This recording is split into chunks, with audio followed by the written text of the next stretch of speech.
doesn't happen this year for LSU, when is it going to happen in the near future here? They got Garrett Nussmeier for what looks like to be one more year where they start off the year at the Clemson Tigers. I got them with a win, 34-30. This could be the toughest game that LSU plays all year. I mean, week one, that stadium at Death Valley will be just like their Death Valley, if not louder, because Peter Woods, TJ Parker are going to be screaming at Garrett Nussmeier. They're going to be firing on all cylinders. Avion Terrell is going to have a very tall task in that Clemson secondary to cover the talent of your Aaron Anderson. Like, that LSU receiving core is fantastic. It is tremendous in the ability for Garrett Nussmeier to get them the ball, but can they run the ball? That's the question. They return Harold Perkins to have himself a field day the next week. A 62-10 win. I've got him against Louisiana Tech. Week 3, got him with a win, 31-20 over Florida. I think this is an LSU team that will make the college football playoff next year and have a shot at getting to the SEC title game. I really do. I've got them beating Southeast Louisiana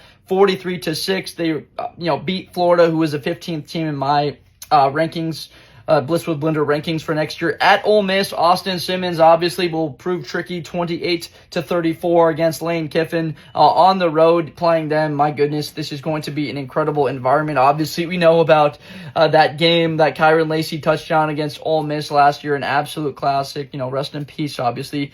Kyron Lacey, such a sad story, but they hit the bye week, and then they play South Carolina. I mean, it is a tough schedule when you're playing in the SEC, baby. 24-27, Lenore Sellers, Nick Harbor. That defense returns a bit of talent. Jalen Kilgore in the back end. So many returning players. Got them beating Diego Pavia, though, the next week to bounce back 32-20, putting a lot of pressure on the next 2 weeks. They have Texas A&M at home and Marcel Reed. There's no Shamar Turner. There's no Nick Scarton for A&M. That helps. 35-20. And then once again, what do you think? On the road at Alabama, I've got it with a win. You've been 6-2 playing the Alabama Crimson Tide each of the last 3 years. Okay, 3 years ago, there was no shot at the college football playoff with 2 losses.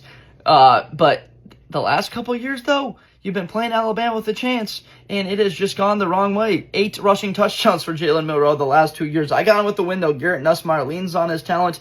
27-23 at Bryant-Denny Stadium, putting on a absolute classic there. Herb Street and Fowler on the call at Saban Field. Arkansas, Taylor Green, not enough versus LSU, 30-17. They win.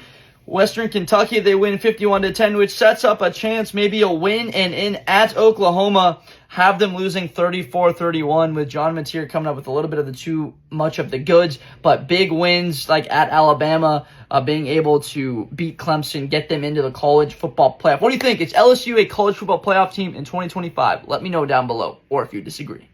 Best player in college football. That Georgia and Ohio State game, New Year's Eve, is going to be a classic. Josh Blunder, hi everybody, I'm Josh Blunder. To the 40, 35, 30, Espinoza to the 20.